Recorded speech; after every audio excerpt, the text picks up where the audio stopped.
I am here with Susan Edward, well known as Sue, in Nairobi, Kenya, and she's the director at the Institute for Sustainable Development in Addis Ababa, Ethiopia, but they do a lot of work in the whole country. And Madam Sue, tell us, what do you do at the Institute for Sustainable Development in Ethiopia regarding organic agriculture? It's 20 years since we started. When we started, we were not interested in organic for organic, like certified. Yeah. We wanted to see if the application of ecological principles could help smallholder farmers restore soil fertility, and restore natural resources, and so that they could use their own indigenous knowledge. And particularly in Ethiopia, we have a very rich genetic resource in agriculture, agricultural biodiversity, and this was being challenged by climate change, population expansion. So farmers were having to farm on smaller and smaller areas of land, and also on it's a mountainous country, so erosion was a huge problem. Yeah. And then recurring droughts, and then after a drought you get rainstorms, so the whole business. And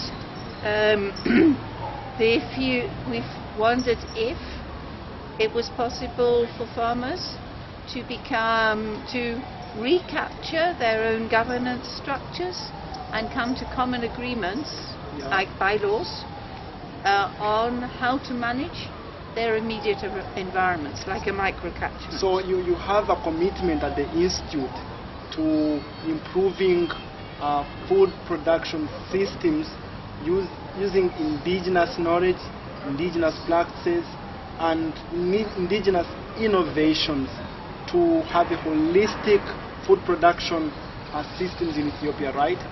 Correct. In the past, when the population was much smaller, there were systems to restore soil fertility, and also in the historical past, communities had governance systems to protect critical areas of woodland, forest, hillsides, etc. But as I said, with the rapid expansion or increase in the numbers, and more than 80%, 85% of the population is still living in rural areas, the land available for this kind of complex management systems got less and less, and the priority is food for the household. So so we needed to see what other things, apart of using the indigenous knowledge, using their traditional varieties, but with some other inputs which in the past they didn't need. One of these was, in the past, fertility was restored by resting land, yeah, fallowing land, yeah, and also grazing, so that animals drop their dung and urine on these resting fields. Yeah.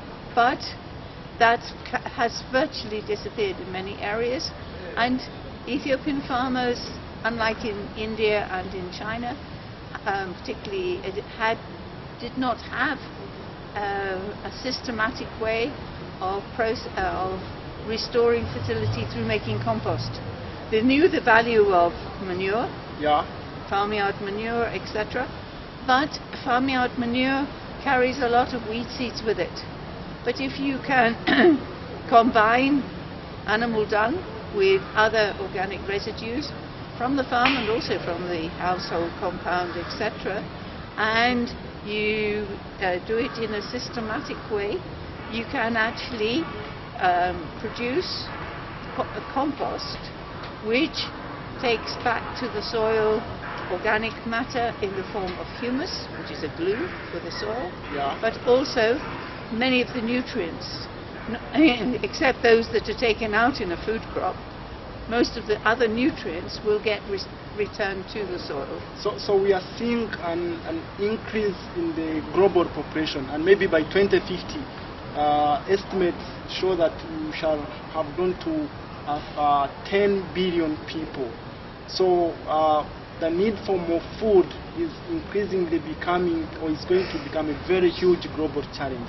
And with all this contemporary way of production that doesn't consider the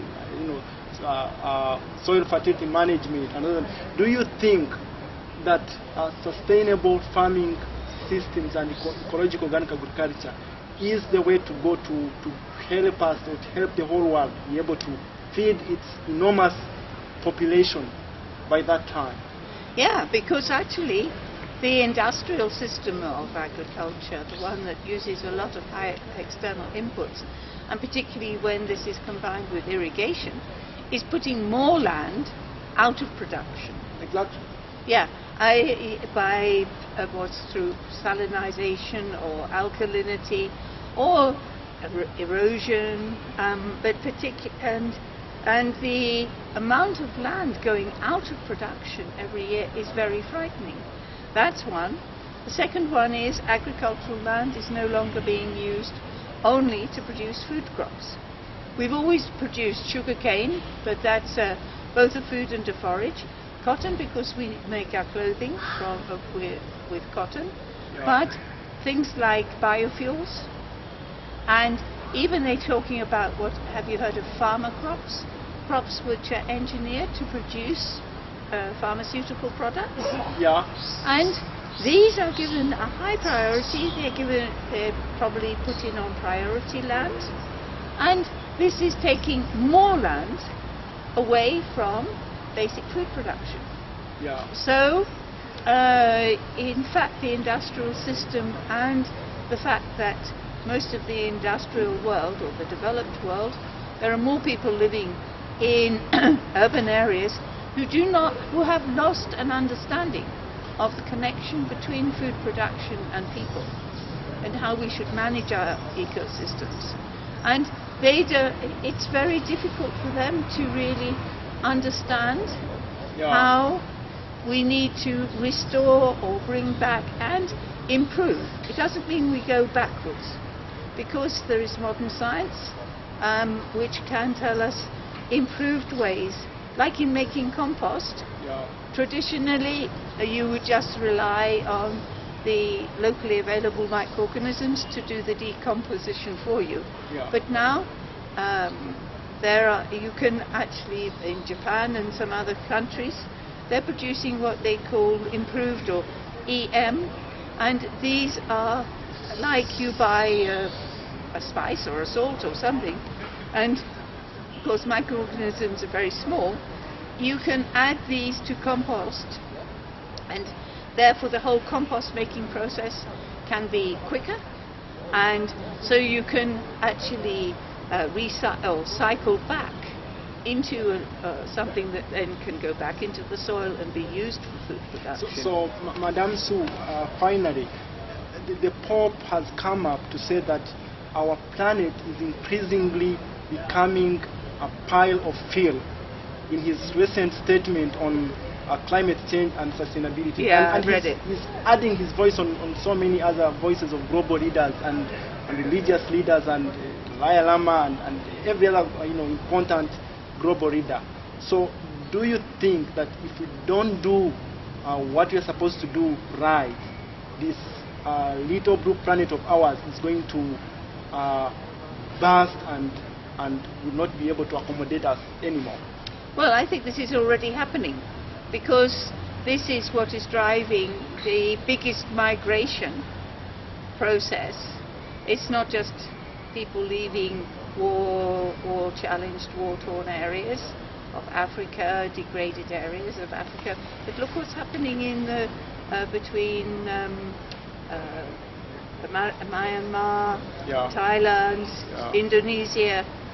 There are thousands of people trying to move to find a better life, because governments and also the external aid agencies, which provide a lot of the aid, as it's called, to them, are only focusing on a very simplistic way of trying to solve these problems.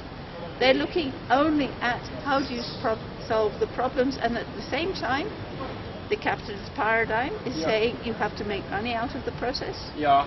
So we're getting more, the third world or the developing world is getting more and more exploited. Yeah. And in the process, our natural resources are becoming more and more deteriorated. The young people who we want to keep and become our producers, our engineers, our people to develop our countries don't have an opportunity. And so this horrific migration that's taking place now. Yeah. And for me, instead of putting the money into arms and war and defense mechanisms and all this dialogue on terrorism, if we just took even 10% of that huge budget and we channeled it into effective development programs which brought existing farmers a fair reward for what they want to do, so they could do farming in a sustainable and environmentally, ecologically balanced way, and also be paid a fair price for their product. Nobody wants to pay a good price for food. Yeah. They always want to pay for a holiday, or for a car. They're looking to put their money in services. Things which are generally superficial. Thank you so much. Yeah, so that's my take. Thank you so much, Madam Sue. And we are here at the Kivi Milman Hotel in Nairobi on the sidelines of the Ecological Organic Agriculture Initiative workshop on M&E here in Nairobi, Kenya. Thank you so much.